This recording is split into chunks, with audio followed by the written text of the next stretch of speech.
Hello दोस्तों, मेरे channel पर आपका स्वागत है। तो दोस्तों, मैं एक गुड न्यूज़ और बड़ी खुशखबरी बिग अपडेट का जानकारी देने वाला हूं। 8वां वेतन आयोग पास हुआ। फिटमेंट फैक्टर 2.86 मिलेगा। फिटमेंट फैक्टर मंजूर।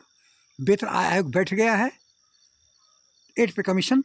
Big update. Fitment factor 2.86 approved. Salary hike कॉन्फर्म्ड।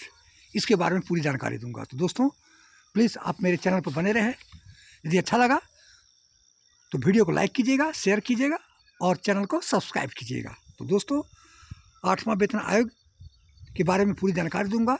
2.86 का मंजूरी क्या क्या हुआ है, पूरा एनालिसिस आपको बताऊंगा। 8वां वेतन आयोग को लेकर बड़ी और ऐतिहासिक खबर है, सामने आई है। सरकार ने 8वां वेतन आयोग पास कर दिया है और फिटमेंट फैक्टर 2.86 मंजूर होने का चर्चा तेज हो गई है। सूत्रों के मुताबिक वेतन आयोग की बैठक शुरू हो चुकी है, जिससे केंद्रीय कर्मचारी और पेंशनरों की सैलरी में बड़ा इजाफा तय होगा और इजाफा तय माना जा रहा है। इस फैसले से लाखों केंद्रीय कर्मचारी और पेंशनरों को सीधा लाभ मिलेगा। 8वां वेतन आयोग कब लागू होगा और फिट फैक्टर 2.x कैसे बढ़ेगा, इसके बारे में पूरा विश्लेषण बताऊंगा, एनालिसिस बताऊंगा। प्लीज़ आप मेरे चैनल पर बने रहें। तो दोस्तों, बहुत खुशखबरी है, गुड न्यूज़ है कि फाइनेंशियल एडवाइज़र और फाइनेंशियल एक्सपर्ट्स 2.86 का किया है। फाइनेंशियल एक्सपर्ट्स 2.86 के बीच में हो सकता है। जो फाइनेंशियल एक्सपर्ट्स है, वेतन आयोग से पहले जितने भी इकोनॉमिस्ट है, फाइनेंशियल एक्सपर्ट्स है, एडवाइज़र है, ये क्या करता है, फिटमेंट फैक्टर के बारे में एक तरह से अनुमान लगाता है। 2.28 से लेकर 2.86 के बीच में हो सकता है और 1 जनवरी 2026 से ये फ़ायदा मिलेगा और 2027 के आखिरी या 2028 के शुरुआत में आपको बढ़ी पे और पेंशन मिलना शुरू हो जाएगा। कर्मचारी संगठन का डिमांड है, जो कर्मचारी संगठन ने डिमांड किया है, 2.57 से हम कम नहीं लेंगे और 2.86 के बीच में होना चाहिए। यदि 20% सैलरी बढ़ता है तो 1.92 का वृद्धि होगा। 25% की यदि वृद्धि होती है तो 2.0 फिटमेंट फैक्टर का वृद्धि होगा। 30% की यदि बढ़ोतरी होती है तो 2.15 का फिटमेंट फैक्टर बैठेगा। 40% का यदि वृद्धि होती है तो 2.28 का फिटमेंट फैक्टर, और यदि 50% या 60% बढ़ेगा, इसके बाद ही आपको 2.86 मिल सकता है। लेकिन आपको मैं पहले बता रहा हूँ कि ये सारे अनुमान हैं। बड़े बड़े फाइनेंशियल एडवाइज़र एक्सपर्ट्स हैं।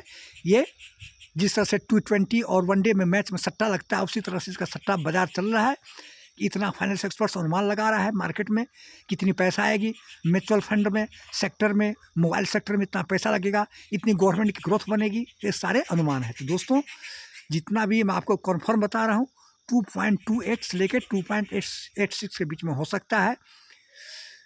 यदि सरकार 2.86 उसी स्तर पर होगा कि जब फैमिली यूनिट 3 से बढ़ करके यदि 5 करेगा, तो अन्यथा नहीं होगा। चाहे फाइनेंशियल एक्सपर्ट्स कितनों भी आपको बढ़ोतरी लगा दे, चाहे अनुमान लगाए, लेकिन फैमिली यूनिट को बढ़ोतरी करना ही पड़ेगा। यदि फैमिली यूनिट यदि बढ़ोतरी नहीं करती है तो आपको 2.15 और 2.28 से ज़्यादा नहीं मिल सकता है। यदि फैमिली यूनिट की यदि बढ़ोतरी कर देती है, तभी आपको 3 से यदि 5 कर देती है, तभी आपको 2.86 तक पहुंच सकता है। तो दोस्तों, मैं पूरा आपको मैं रियली ऑन ग्राउंड बता रहा हूं। हम सट्टा अनुमान नहीं लगाते हैं, जो भी है आपको बता रहे हैं कि यदि फैमिली यूनिट की यदि बढ़ोतरी होती है, इसके बाद 2.86 हो सकता है या 2.70 हो सकता है या 2.57 से ऊपर हो सकता है, अन्यथा नहीं होगा। ज़्यादा से ज़्यादा आपको अभी जो AI का जनरेट हुआ था, उस एनालिसिस के अनुसार मैं आपको बता रहा हूँ कि उसमें 2.15 बिल्कुल कन्फर्म बताया है। 30% की बढ़ोतरी होगी।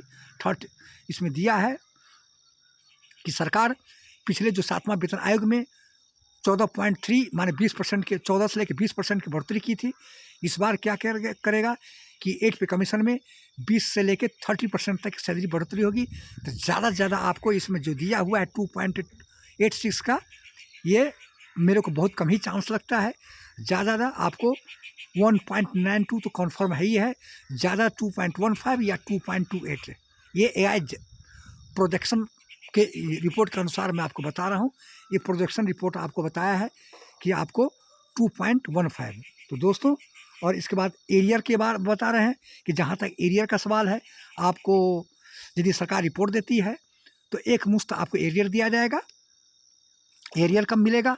आपको जब बढ़ी पे और पेंशन या लास्ट में यदि 8वां वेतन आयोग लागू करता है तो 2027 के लास्ट में, या आपको 2028 में यदि शुरू करता है तो शुरुआत में आपको पे और पेंशन और आपको एरियर आपको एक मुश्त दिया जाएगा। एक मुश्त एरियर में कितना क्या खर्च सरकार के ऊपर बोझ पड़ रहा है, ये मैं आपको बता रहा हूँ। सरकार को बोझ जो बर्डन जो पड़ रहा है 4 लाख से लेके 9 लाख करोड़ का बोझ पड़ेगा। सर्विसिंग पर्सन जो सर्विस कर रहा है उसमें 1.19 करोड़ का खर्च होगा, और 9 लाख और जो पेंशनर्स है, क्योंकि जो सर्विसिंग से ज़्यादा 50 लाख केंद्रीय कर्मचारी है और 69 लाख पेंशनर्स है, तो केंद्रीय कर्मचारी से ज़्यादा पेंशनर्स के ऊपर और फैमिली पेंशनर्स के ऊपर पड़ रहा है। उसमें लगभग टोटल इसमें एरियर लगा करके मैं आपको बता रहा हूँ, टोटल एरियर का खर्चा है 4.20 लाख से लेके आपको 9 लाख करोड़ का खर्चा होगा, और GDP 6% का ग्रोथ होगा। आपको जो एरियर जो दिया जाएगा, आपको 18 से लेके 24 मंथ्स का एरियर दिया जाएगा 2027 के लास्ट में या 2028 में, और सैलरी इंक्रीज आपको 20 से लेके 30% के बीच में हो सकता है। और इसके बाद मैं आपको बताऊं, रेवेन्यू 24 से 26 है रेवेन्यू का। तो दोस्तों, यदि आपको अभी जो पिछले जो बजट में हुआ था कि 15 लाख से ऊपर के बीच में 15 लाख से ऊपर होगा उसका कोई इनकम टैक्स नहीं काटा जाएगा, तो सरकार बहुत चालाकी से काम कर रहा है कि 1.5 साल 2 साल डिले होगा, उसके बाद पे बढ़ेगा, तो ऑटोमेटिक जो है लेवल 5 से लेकर ऊपर जो कर्मचारी है उसका इनकम टैक्स के दायरे में आ जाएगा, क्योंकि उसकी अच्छी खासी सैलरी बढ़ेगी, अच्छा खासा। तो यदि आपको माफ़ कीजिएगा, सैलरी का और प्लस जो आपको 2 साल का जो इकट्ठा यदि आपको 15 लाख से ऊपर यदि आपको यदि एरिया बनता है 2 साल का, तो उसमें 30% आपको इनकम टैक्स सरकार काट लेगी। तो ये जो जितने भी है, भले पेंशनर्स गेस्ट रैंक ऑफिसर भले आ सकता है इनकम टैक्स के दायरे में, और बाकी पेंशनर्स का कम ही चांस है कि इनकम टैक्स के दायरे में आएगा।